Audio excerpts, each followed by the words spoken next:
There are so many different types of African foods out there that exist on this planet. I'm sure me even saying African food probably already makes you think of one in specific, huh?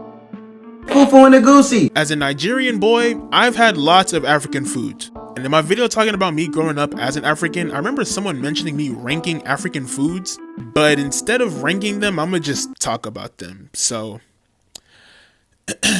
yeah. Also, sorry if the audio sounds different. I finally upgraded to an iPhone 16 Pro Max, whatever black color thing edition, and I had to get new headphones since the new phone doesn't have the same thing at the bottom so I could put the headphones in, so I had to buy new ones. We do not care.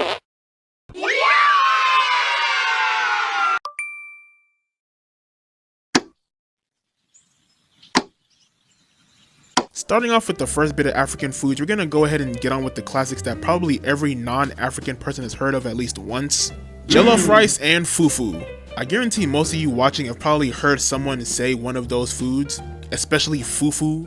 But if you don't know what they are, jollof rice is pretty much rice deluxe. Pop some tomatoes in there, some delectable spices in there, and boom, you got jollof rice.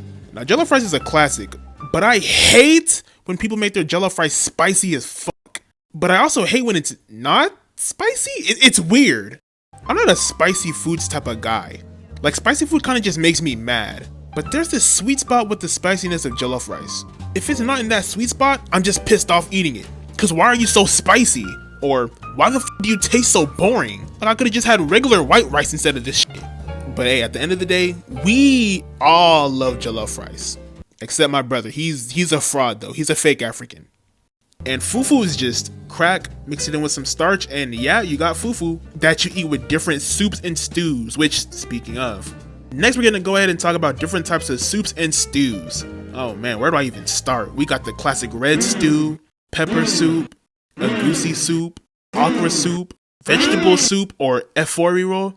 Absolute cuisine, let me tell you. You're not getting quality stuff like this anywhere else.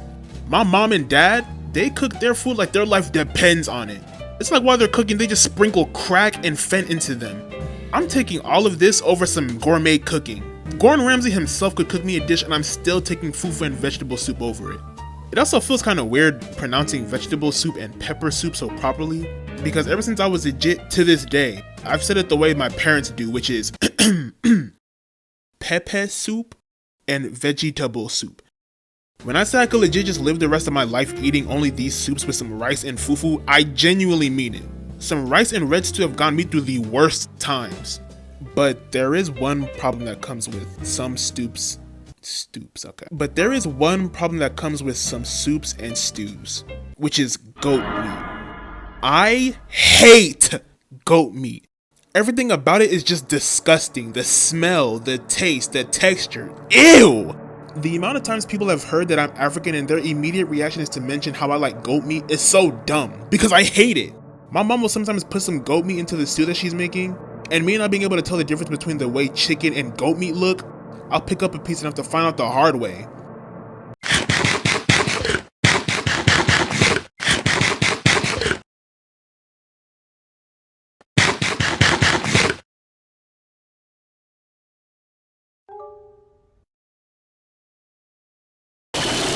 I'm not gonna lie, goats do not taste that good for y'all to be marking them like that. Let's just leave them alone, alright? Let's leave them alone. Some meat that does need to be made more of is suya. Suya is typically made with beef, but it can be made with like chicken, ram, goat.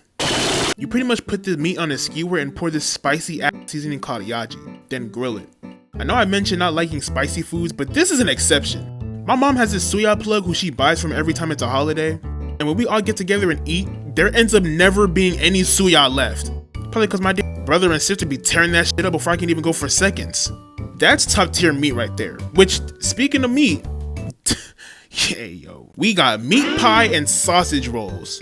Both are pastries that are filled with meat, but meat pie is also filled with like potatoes and carrots, and sausage roll is kind of just a sausage, kind of like a pig in a blanket. I can never mention to anyone when I'm eating meat pie because they start to look at me so crazy, which I guess I kind of understand. I'm eating some meat pie is kind of a crazy sentence, but it's good, I don't care. I remember when my mom would come home from church and bring some home, I used to eat it, but I would like scrape out the inside of the meat pie and only eat the outside part, then throw away all the meat and potatoes and carrots and all that. And my mom would be so mad at me, but that's legit how I ate it for like 2 years. Then I became a man. Oh. There's also different types of meat pie, like there's beef, fish, chicken. Very good eats right there. Next food is moi moi. Moi moi is a steamed or boiled bean pudding made from a mixture of washed and peeled beans and onions, fresh red peppers, spices, and often fish, eggs, chicken, and or crayfish.